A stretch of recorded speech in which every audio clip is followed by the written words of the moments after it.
En France, de nombreux salariés expriment souffrir de stress, ressentir une fatigue liée à une surcharge de travail, et beaucoup se sentent potentiellement concernés par le risque d'épuisement professionnel. Si cette question du bien-être au travail n'est pas récente, elle semble particulièrement sensible aujourd'hui. Pourquoi le bien-être au travail est-il devenu une véritable préoccupation pour les entreprises qui, pour certaines, désignent aujourd'hui des Chief Happiness Officers, des responsables du bonheur au travail ? Si la politique de bien-être au travail permet de réduire les risques psychosociaux et d'agir sur le climat collectif et la motivation des salariés, l'amélioration de la qualité de vie au travail est-elle une démarche suffisante ? Ne sommes-nous pas, individuellement, aussi responsables de notre bien-être au travail ? Comment dessiner notre propre trajectoire pour être heureux au travail ? Catherine Testa, vous êtes entrepreneuse, formatrice et conférencière, fondatrice du site l'optimisme.com, un site internet qui compte aujourd'hui plus de 500 000 lecteurs dans le monde. Vous êtes également l'auteur du livre « Oser être soi même au travail », dans lequel vous proposez des étapes de réflexion pour être plus heureux au travail et redonner du sens à notre quotidien. Voyage intérieur, RCF. Catherine Testa, bonjour. Bonjour Anne-Laure, bonjour à tous. Merci d'être avec nous aujourd'hui. Vous êtes à distance depuis Paris pour parler de cette question du bien-être au travail. Depuis quand s'intéresse-t-on à ce bien-être au travail ? Est-ce une problématique récente ? Oh, alors il y a une croyance, on a l'impression que cette problématique, elle est née chez Google. Vous parliez tout à l'heure du Chief Happiness Officer, donc le responsable du bonheur. Et il y a une croyance comme quoi ça a été le 10 ou 11e salarié de Google parce qu'ils enfermaient, on va dire, des geeks, des informaticiens qui ne prenaient pas assez l'air et Google s'est dit, allez, on va essayer de faire en sorte qu'ils aillent prendre l'air parce que sinon ils ne vont pas tenir. Donc, dans l'imaginaire collectif, on a l'impression que c'est une problématique assez jeune. En l'occurrence, ce n'est pas le cas parce que, il y a des patrons d'entreprises, en France qu'on ne connaît pas forcément, qui s'intéressent au sujet depuis les années environ 2000.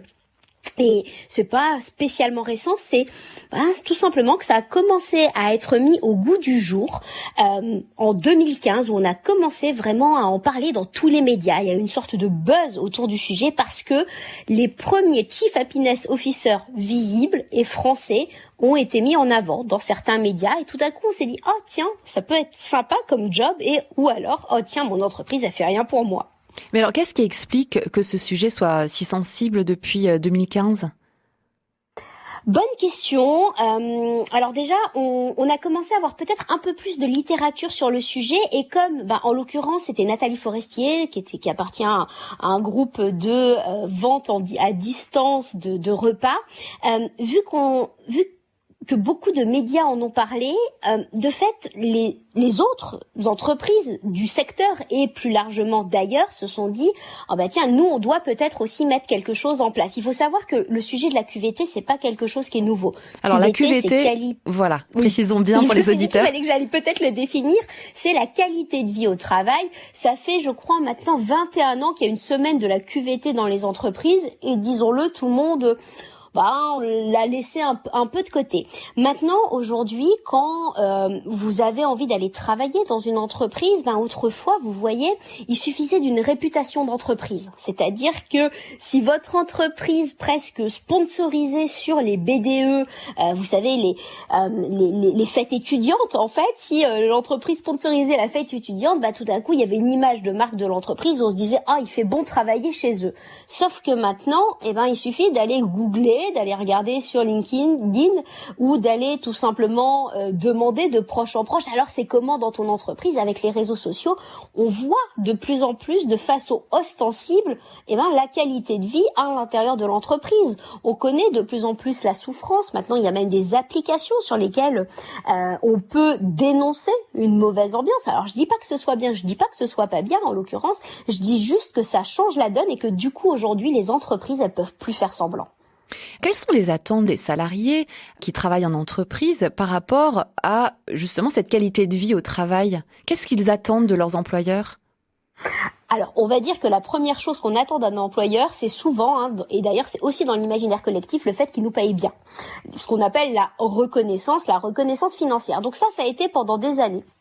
On attendait ça en priorité. Sauf qu'aujourd'hui, maintenant, on n'attend plus que ça. On attend de son entreprise qu'elle ait du sens. On attend d'avoir une contribution peut-être sociale, sociétale, un sentiment de fierté d'appartenance. En fait, c'est aussi ça que ça permet.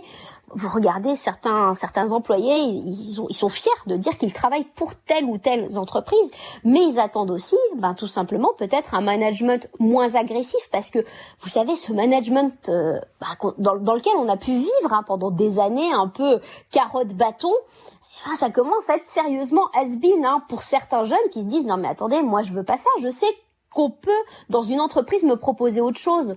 Pourquoi est-ce que j'irai chez vous si je sais qu'on va pas me reconnaître à ma juste valeur, qu'on va me faire peur en permanence, que je vais travailler dans un garage quand je sais que chez d'autres, les conditions de travail, elles peuvent être plus chouettes. Donc, le salarié il va attendre, on va dire, des choses différentes en fonction de sa personnalité, mais avec des fondamentaux qui sont probablement beaucoup de reconnaissance. Ces fondamentaux, est-ce que vous pouvez nous éclairer sur les composantes de ce bien-être au travail? De quoi concrètement avons-nous besoin pour nous sentir heureux au travail? Alors, je pense avant tout du fait d'assumer sa singularité. Il faut savoir que pendant des années, on nous a dit, mais attends, tu travailles dans une entreprise, mais tu es non indispensable. Moi, je me retrouve avec des salariés qui, à 40, 50 ans, viennent me voir en me disant, mais vous voyez, Catherine, moi, dans mon entreprise, on me dit que les cimetières sont remplis de gens indispensables. Une sorte de négation de l'individu et de fait déficit de confiance en soi, de confiance en son entreprise et j'en passe. Alors que le salarié, il a juste besoin de se sentir unique, de se sentir utile. Et ce genre de phrase qu'on dit parce que effectivement, si on dit à quelqu'un qu'il est unique, demain il va lever la main en disant non mais attendez, moi je veux 10 000 balles de plus le mois prochain. Et de fait, on va pas lui dire. Et du coup, il y a une sorte d'énorme manque de reconnaissance, mais de reconnaissance de l'individu. La reconnaissance, c'est pas seulement dire merci. Merci, tu as produit le chiffre que j'attendais de toi. Oui, tu m'embauches pour ça. Non, le salarié aujourd'hui a un énorme besoin de reconnaissance, pas seulement financière, pas seulement le merci qui peut être dit, vous voyez, par le manager. Alors déjà, c'est bien quand un manager dit merci, et je ne vais pas nier ça, mais il a besoin de reconnaissance du fait de son utilité. Donc de se sentir indispensable d'une certaine manière. Et oui, de se sentir indispensable parce qu'il faut savoir qu'on grandit dans un système éducatif où de temps en temps, on nous a dit non mais attends, toi tu sais faire ça mais c'est pas utile à la société. Toi tu sais dessiner, non mais attends, tu vas faire ça en passe-temps parce que c'est pas suffisamment utile, ça va pas te donner un métier de savoir dessiner. Et du coup, on se retrouve avec des salariés qui à 30, 40, 50 ans se disent mais moi je suis pas grand-chose en fait quand je compare aux autres, quand je compare à mes frères et sœurs qui étaient matheux, quand je compare à mes frères et sœurs qui étaient peut-être de très bons littéraires. Et puis, non, moi, je sais que dessiner dans la vie. Et du coup, je me trouve à un job, je sais pas, de comptable, de RH, donc quelque chose pour laquelle j'ai une compétence, mais pas spécialement un talent, parce que mon talent, il est ailleurs. Et du coup, je pense que c'est ça qu'il va falloir aller valoriser en se disant, oui, tu es compétent dans ton métier, mais tu es bien plus que ça. Voilà, on sait que tu sais faire du dessin, on sait que tu es quelqu'un de sympathique au quotidien, et toutes ces compétences qui sont souvent ce qu'on appelle des compétences douces en fait, un sens de l'empathie, un sens de l'écoute, etc., qu'on a complètement nié aujourd'hui encore dans le monde de l'entreprise. Elles sont valorisées aujourd'hui ces compétences douces dans l'entreprise ? On commence parce qu'en fait, il se passe quelque chose d'assez curieux aujourd'hui, c'est qu'on sait que les compétences d'aujourd'hui ne seront pas forcément les compétences de demain. On sait qu'évidemment, les machines vont prendre certains métiers, probablement les métiers les plus répétitifs, tout simplement, et de fait, on va se retrouver demain avec des changements réguliers de métiers. Vous savez, on a grandi dans une ère où nos parents ont fait carrière dans des entreprises très souvent, ou soi-même on fait carrière dans une entreprise à l'heure actuelle. Oui, mais demain, ça sera plus le cas parce qu'on va devoir se renouveler en permanence. Et vous voyez, autant on va pouvoir embaucher des gens pour des compétences métiers, parce qu'ils savent faire voilà, je prenais l'exemple de la comptabilité, mais demain, c'est pas dit que celui qui sait faire de la comptabilité, il soit pas beaucoup plus utile à faire du design, parce qu'il va falloir aller designer des nouvelles offres, parce qu'il va falloir aller inventer des nouveaux produits, etc., etc. Du coup, de plus en plus, aujourd'hui, les services des ressources humaines commencent à aller valoriser des compétences qui sont inhérentes à l'individu. Tout à l'heure, je vous parlais de l'empathie, je vous parlais parfois du verbe, de la capacité oratoire, de la capacité de fédération. On va plutôt aller valoriser ces compétences qui vont toujours être utiles, plutôt ces talents même, qui vont toujours être utiles à l'entreprise de demain, quels que soient tous les pivots qu'elle pourra faire et tous les changements qu'elle pourra aborder au fil des années. Je vous propose d'écouter le célèbre titre de Pharrell Williams, Happy, qui nous propose de faire une petite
par Chanel.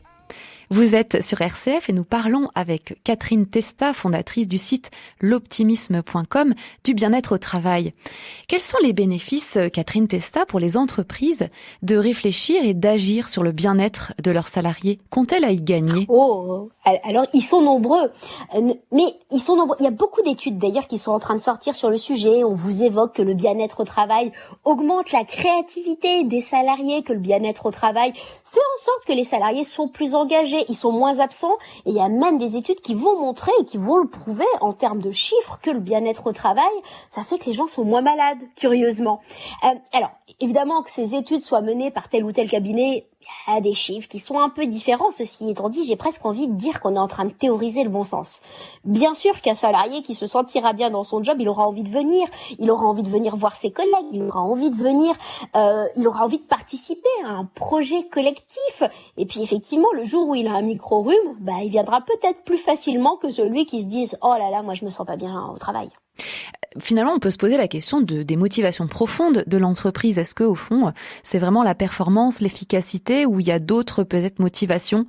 On peut penser aussi à l'ambiance au travail, vous en avez parlé, mais peut-être que le salarié peut se sentir un peu pris au piège de cette injonction au bien-être. Alors ça, je vous rejoins complètement. Alors, votre question en soulève deux autres. Parce que la première, c'est l'intention première d'une entreprise. Parce que c'est vrai, j'ai envie de vous dire, en termes de ROI, on a tout intérêt à ce que son salarié se sente bien. En l'occurrence, comme je vous l'ai dit, par enjeu purement capitalistique, il va nous rapporter plus. Ceci étant dit, si le salarié se sent mieux, il a aussi un avantage lui-même à l'être.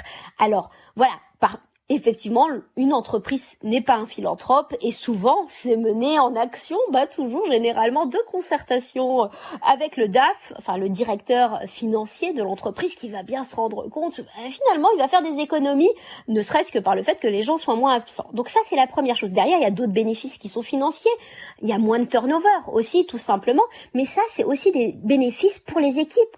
Moins de turnover, ça permet d'éviter de déconstruire et de reconstruire une équipe, ça évite de la souffrance parfois, et j'ai presque envie de vous dire, si le salarié se sent mieux, mais c'est gagnant pour lui, en l'occurrence, tout va bien. Par contre, Vous évoquez aussi le sujet du fait, est-ce qu'il n'y a pas une injonction au bonheur dans le monde de l'entreprise? J'ai envie de vous dire si, une grande, et le risque est plutôt généralement dans le milieu des startups. Parce que dans le milieu des startups, on n'a pas des grandes directions qui visent à réfléchir aux risques psychosociaux, etc., etc.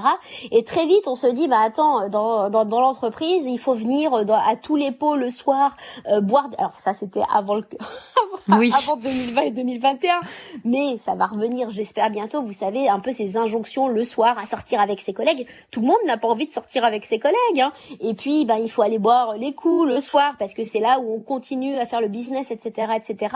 Avec cette fausse hypocrisie de faire en sorte qu'on se sente bien, de faire en sorte que tous les jours on sourit. Non, c'est pas le cas. Je veux dire, on reste des individus et une entreprise qui met des composantes pour le bien-être de ses salariés n'est pas une entreprise qui impose à ses salariés d'être heureux. C'est très différent. On voit apparaître, vous en avez parlé au début de l'émission, des Chief Happiness Officers, donc des faiseurs de bonheur, si on peut dire, en entreprise. On peut se poser la question, est-ce que c'est une mode finalement et quel est leur rôle ? Alors, ça c'est une question qu'on me pose très souvent. Alors, est-ce que c'est une mode? J'ai presque envie de vous dire non, parce que dans le Code du travail, qui a été écrit en 1910, il y a marqué que l'employeur est censé assurer la santé mentale et physique de son collaborateur. Donc, j'ai presque envie de vous dire, le Code du travail, c'est pas très nouveau de 1910, et la question c'est qu'est-ce qu'on met dans la santé mentale, surtout en 2021. Les Chief Happiness Officers, ils ont beaucoup été caricaturés dans les médias, en se disant, un Chief Happiness Officer, c'est celui, je vous le fais grossièrement, qui va mettre en place un bon baby-foot, une table de ping-pong, qui va commander des petits-déj et boum, allez, maintenant salariés, soyez heureux, on fait quelque chose pour vous. C'est tout simplement parce que c'est ce qui se voit le plus, c'est ce qui est le plus ostensible si on veut montrer une action concrète. Mais non, le Chief Happiness Officer, derrière, il va réfléchir en fait à toute la transformation de l'entreprise au regard du bien-être des salariés. Je m'explique. Demain, quand vous êtes une entreprise, admettons, vous digitalisez votre entreprise, tout d'un coup, tous les échanges se font par email, par machin, vous mettez en place le télétravail, peu importe, tout d'un coup, ça change le lien, en l'occurrence, des salariés les uns entre les autres. Et ça, vous voyez, le Chief Happiness Officer, normalement, il va réfléchir à l'impact de tous les sujets, même, des sujets qui peuvent sembler très bénins, en fait, qui pourtant vont avoir un impact fort sur le bien-être du salarié. Et du coup, il va aller réfléchir, accompagner toutes les transformations, en l'occurrence, d'une entreprise.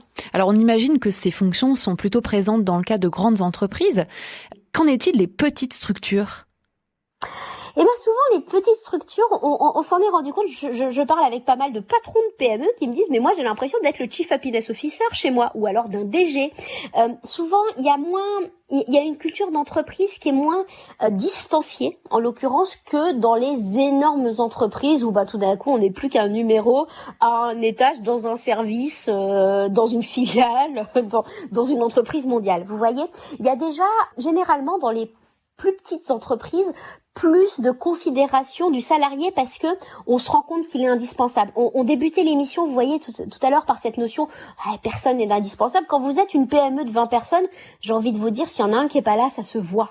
Et du coup, on fait beaucoup plus attention à lui que probablement dans des grandes entreprises où tout est beaucoup plus diffus et où finalement on sait que de toute façon on pourra, la chair humaine reste de la chair humaine et on le remplacera par quelqu'un d'autre. Il y a souvent moins d'attention. Donc c'est pour ça en fait que j'essaie de passer comme message en permanence, c'est qu'on est tous responsables de la qualité de vie en entreprise. On est tous responsables de son bien-être et du bien-être des autres. C'est quelque chose de collectif et qu'on soit dans une petite entreprise, il n'y aura pas un métier qui sera dédié à ça. Il n'y a tout simplement pas le budget pour. Par contre, il faut qu'il y ait des gens qui fassent attention les uns aux autres et généralement, ça se fait beaucoup plus naturellement dans une petite équipe que dans une énorme. Alors nous allons poursuivre nos échanges sur cette question de la responsabilité, de notre propre responsabilité sur cette question du bien-être au travail. Et avant d'échanger, nous allons écouter Viva la Vida de Coldplay en version pour piano.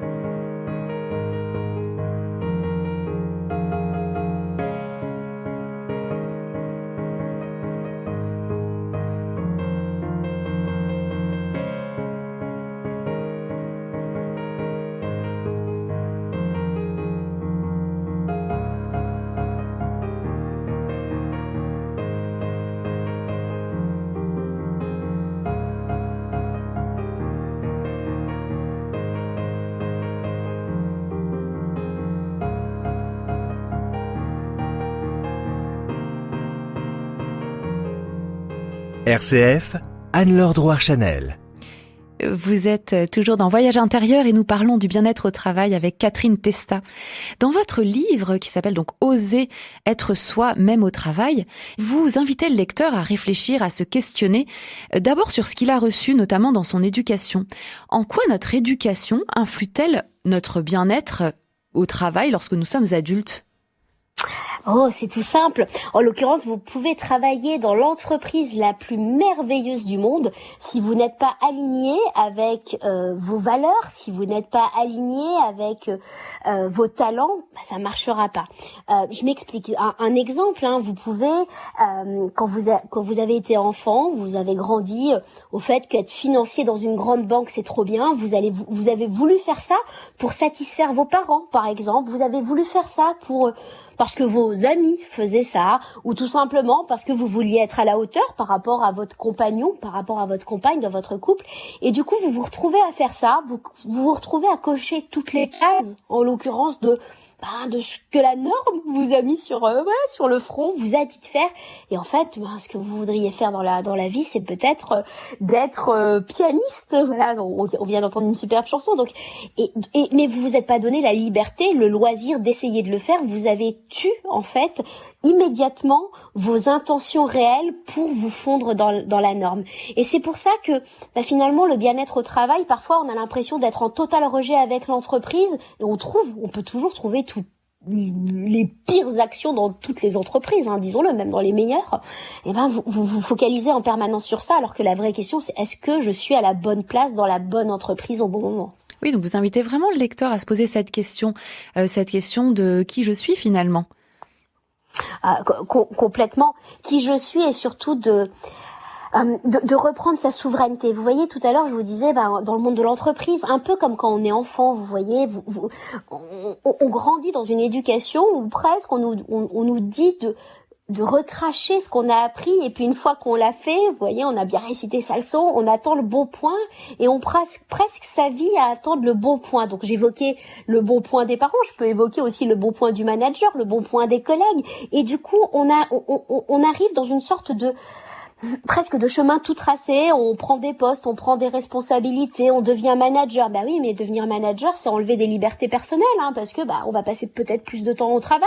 Et puis peut-être qu'on n'est pas fait pour être manager. Vous voyez, aujourd'hui, on a l'impression que pour évoluer dans une entreprise, faut être manager, mais il y a des gens qui sont pas du tout faits pour ça. Enfin, moi par exemple, je le sais, mais c'est pas du tout mon domaine. Et pourtant, je suis à la tête d'une entreprise, mais j'ai trouvé des gens pour piloter mes salariés, parce que de fait, je n'ai pas ça dans le sang, et c'est pas signe de réussite que d'avoir été manager. Par contre, il faut oser dire: non mais attends, moi je suis un très bon directeur, je ne sais pas, informatique, mais je ne veux pas piloter d'équipe parce que c'est pas dans ma carnation, en l'occurrence. Et c'est parfois très difficile parce que l'entreprise vous fait croire que c'est ça, évoluer. Mais non, on peut se dire: mais attends, moi je suis très bien à ma place, je veux plus de temps dans ma vie personnelle, je gagnerai peut-être moins d'argent, mais c'est ça qui va me rendre heureux. Donc c'est pour ça, regagner cette souveraineté individuelle, ça me paraît très important, parce que le bonheur en entreprise, on a l'impression que c'est exogène. C'est le salaire, c'est les autres, c'est l'espace de travail. Vous voyez, c'est que des indicateurs externes. Non, c'est avant tout un alignement entre soi et son parcours de vie. Alors vous parlez de réussite professionnelle. Quel est votre regard par rapport à cette question de la réussite ?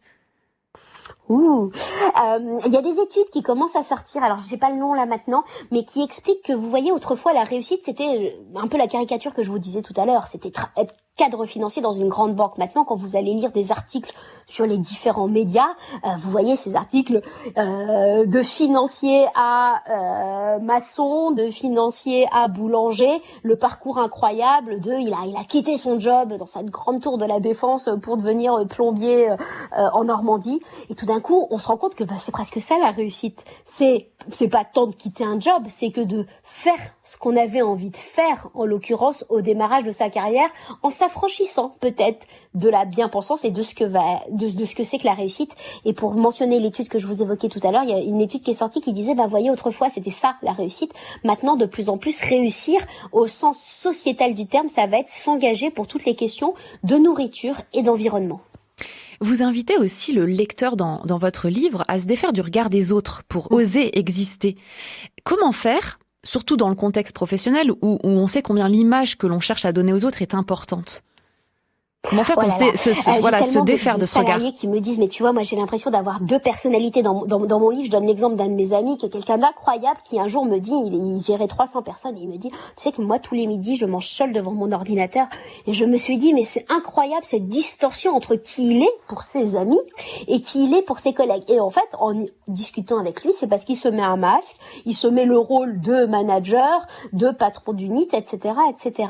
Et c'est vrai qu'en fait l'enjeu c'est peut-être de réappeler chaque salarié à peut-être exprimer un peu plus de vulnérabilité dans son monde du travail, parce que oui, il est manager, mais il est avant tout Nicolas, et peut-être d'oser s'affranchir de la norme et du regard de l'autre, mais surtout ne pas attendre la validation de l'autre. Tout à l'heure, je vous parlais vraiment de cette quête toujours de la reconnaissance et de se dire mais peut-être que les gens ils vont jamais en fait me remercier parce que je ne suis que ça en l'occurrence, mais combien moi j'ai d'assistantes que je rencontre qui sont incroyables et en fait qui dégoupillent tous les problèmes, tous les égos de tous les managers d'un plateau, dans une entreprise, et ça jamais on leur dira merci pour qui elles sont, parce qu'elles auront eu l'écoute, parce qu'elles auront eu l'œil, qu'elles ont connaissance de la fragilité des uns et des autres. Et vous voyez, c'est ces compétences douces dont on parlait tout à l'heure, jamais on les remerciera pour ça. Et le premier enjeu pour peut-être s'affranchir du regard de l'autre, c'est de se dire, mais en fait, moi, je sais que j'ai mon utilité. Personne me le dira, personne le reconnaîtra, mais je sais que j'ai mon utilité et je fais les choses bien. Donc c'est vraiment aussi une question de confiance en soi? Oh complètement, mais la confiance en soi, c'est probablement un des plus grands sujets non abordés à l'enfance et dans le monde de l'éducation, tout simplement, on oublie de nous donner les armes en fait pour avoir confiance en nous, pour ne pas se laisser déstabiliser sur nos parcours de vie, et probablement que demain un des plus grands enjeux, c'est de se dire mais en fait je suis quelqu'un, je suis pas grand-chose comparé à l'humanité, mais on n'est tous pas grand-chose par rapport à l'humanité, mais que je sois celui qui vide les poubelles, que je sois un manager, que je sois un patron, je reste ni plus ni moins qu'un individu qui est vulnérable, disons-le, qui a ses faiblesses, qui a ses forces, mais je ne suis pas moins qu'un autre. Et ça, la confiance en soi, c'est un vrai sujet, mais je pense qu'on rentrerait dans un autre débat. Merci beaucoup, Catherine Testa. Je rappelle que vous êtes donc entrepreneuse, formatrice et conférencière, fondatrice du site l'optimisme.com. Nous vous retrouverons la semaine prochaine lors du deuxième volet de notre émission pour échanger ensemble autour de la question du télétravail. Et merci à Antoine Picot pour la réalisation de cette émission.